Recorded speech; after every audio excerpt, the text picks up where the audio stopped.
బాగున్నారా? చర్చికి వెళ్ళొచ్చారా? బాగున్నాం అక్క, చర్చికి వెళ్ళాము.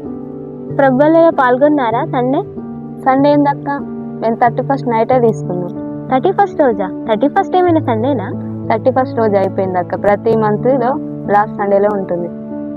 అలా తీసుకోవాలని మీకెవరు చెప్పారా? మా పాస్టర్ చెప్పారు అక్క. పాస్టర్ గారు ఏం చెప్తున్నారు అనేది వింటావా, లేఖనాలు ఏం చెప్తున్నాయి అనేది వింటావా? లేదక్క, పాస్టర్ గారు చెప్పింది వింటా, లేఖనాలు ఏం చెప్తుందో వాటిని కూడా వింటా. నెలలో ఒకసారి ప్రభు శరీరం తీసుకోవాలని లేఖనాలు చెప్తున్నాయా? ఎప్పుడైనా పరిశోధించావారా? లేదక్క, ఎప్పుడు తీసుకున్నా ఏం కాదని మా పాస్టర్ గారు లేఖనాల్లో మాకు చూపించారు. అవునా? అట్లుందా లేఖనం? మరి నాకు చూపిస్తావారా లేఖనం? చూపిస్తాక్క.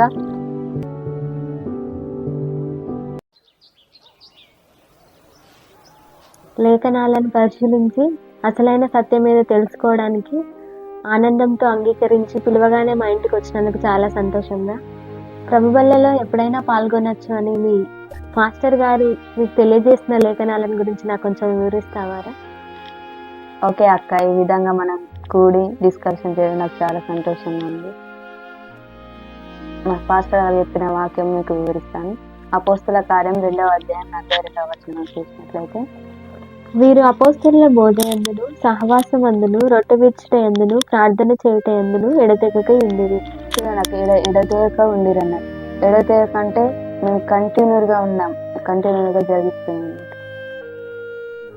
అదే విధంగా అపోస్తల కార్యం 2వ అధ్యాయం 46వ వచనంలో, మరియు వారేక మనస్కులై ప్రతిదినం దేవాలయంలో తప్పక కూడుకొనుచు ఇంటింట రొట్టె విరుచుచు దేవుని స్తుతించుచు ప్రజలందరి వద్ద దయ పొందిన వారై ఆనందంతోనూ నిష్కపటమైన హృదయంతోనూ ఆహారం పుచ్చుకొనుచుండిరి.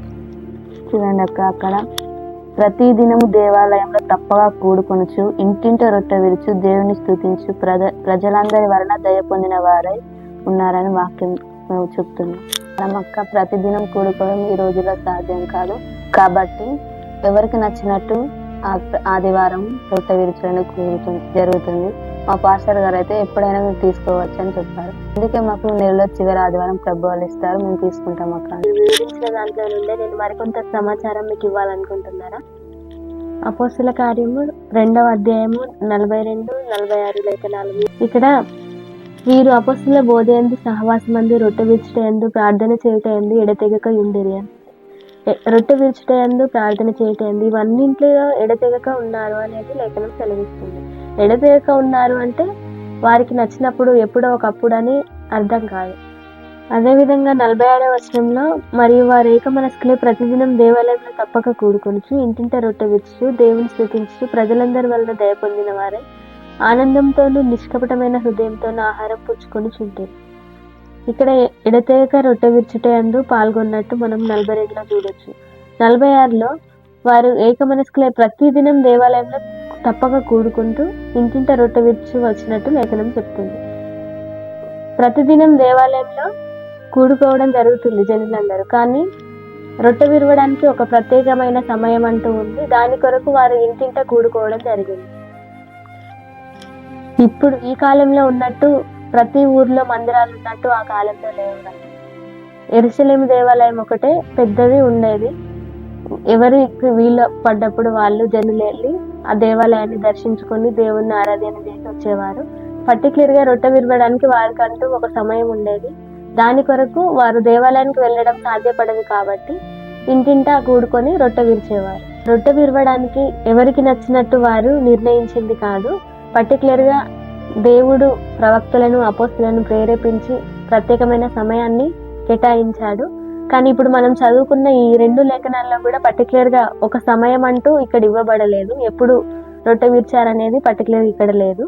కానీ అపోస్తలుడైన పౌలు గారు పర్టికులర్గా ఎప్పుడు రొట్టె విరవాలి, రొట్టె విరవడానికి ఎప్పుడు కూడుకోవాలనేది మనకు తెలియజేస్తున్నారు. ఆ లేఖనాలను మనం ఇప్పుడు చూద్దాం. అపోస్తల కార్యము 20వ అధ్యాయము 7వ వచనం కనుక మనం చూసినట్టయితే,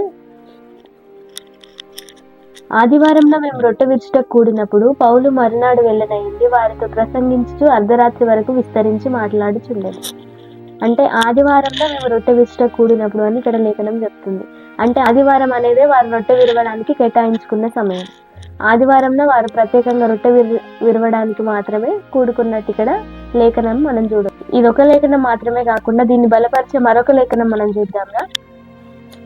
1 కొరింథీ 16వ అధ్యాయము 2వ వచనం కనుక మనం చూసినట్టయితే, నేను వచ్చినప్పుడు చందా పోగు చేయకుండా ప్రతి ఆదివారం మీలో ప్రతి వాడును తాను వర్ధిల్లిన కొలది తన యొద్ద కొంత సొమ్ము నిల్వ చేయవలెను. ఇక్కడ నేను వచ్చినప్పుడు చందా పోగు చేయకుండా ప్రతి ఆదివారం మీలో ప్రతి వాడు తాను వర్ధిల్లిన కొలది తన యొద్ద కొంత సొమ్ము నిల్వ చేయవలనని చెప్పి కానుకల గురించి ఇక్కడ అపోస్తలుడైన పౌలు గారు తెలియజేస్తున్నట్టు మనం చూడొచ్చు. అంటే చందా పోగు చేయడం అనేది ఎప్పుడు? ఆరాధన జరిగినప్పుడు. ఆ ఆరాధన ప్రతి ఆదివారంలో జరుగుతుందని ఇక్కడ తెలియజేస్తున్నాడు. ఆదివారంలో ప్రతి ఒక్కరు ప్రతి ఆదివారము చందా పోగు చేయడానికి కొంత సొమ్ము పక్కన ఉంచాలని చెప్పి ఇక్కడ పౌలు గారు చెప్తున్నారు. అంటే వాళ్ళు ఆదివారం అనేది రొట్టె విరవడానికి కూడుకున్నట్టు, ఆదివారం ఆరాధన చేసినట్టు మనం ఈ లేఖనాల్లో చెప్పండి రా, మీకు అర్థమైన సంగతులు. సరే అక్క, మీరు చెప్పిన ఇప్పుడు ఈ లేఖనాల ప్రకారం అపోస్తల కార్యము, ముఖ్యంగా అపోస్తల కార్యం 20వ వచనంలో ప్రతి ఆదివారం వారు తప్పకుండా ఎడతెగక రొట్టె విరుచుటకు కూడుకున్న ఉద్దేశం నాకు చాలా నచ్చింది అక్క. సంతోషం అనిపిస్తుంది లేఖనాలు తెలుసుకున్న బట్టి. చాలా సంతోషం రా, మనం ఈ విధంగా కలిసి దేవుని గురించిన విషయాలను తెలుసుకోవడం, మీరు నేను చెప్పిన సంగతులు విని లేఖనాల ప్రకారం వీటిని అంగీకరించడం చాలా సంతోషం. ఈ రోజుల్లో లేఖనాల పట్ల అవగాహన లేక ఎంతో మంది సేవకులు, విశ్వాసులు ఇష్టానుసారంగా ప్రభు శరీరాన్ని, రక్తాన్ని ఆచరిస్తున్న వారు ఉంటున్నారు. ముఖ్యంగా డిసెంబర్ 31, గుడ్ ఫ్రైడే ఇట్లా ఏ రోజులో పడితే ఆ రోజులో తీసుకోవడం అనేది అతి దారుణమైన విషయం. దేవుని శరీర రక్తానికి ఒక ప్రాధాన్యత, ప్రత్యేకత అంటూ లేకుండా చేస్తున్నారు ఈనాడు అనేకులు. అనేక సేవకులు ఈనాడు దేవుని లేఖనాలను పట్టించుకోకుండా గ్రుడ్డి తోవలో నడుస్తూ విశ్వాసులను కూడా అదే గ్రుడ్డి తోవలో నడిపిస్తున్న వారు ఉంటున్నారు. కానీ ఈనాడు సేవకులు కనువిప్పు కలగాలి, విశ్వాసులకు కనువిప్పు కలగాలి. ఆ బాధ్యత మన మీద ఉందిరా. మనం తెలుసుకున్న ఈ సత్యాన్ని అనేకులకు తెలియజేయాలి. లేఖనానుసారమైన సత్యాన్ని ప్రతి ఒక్కరు తెలుసుకొని దాన్ని పాటించి సర్వసత్యంలో అందరు ఉండాలి.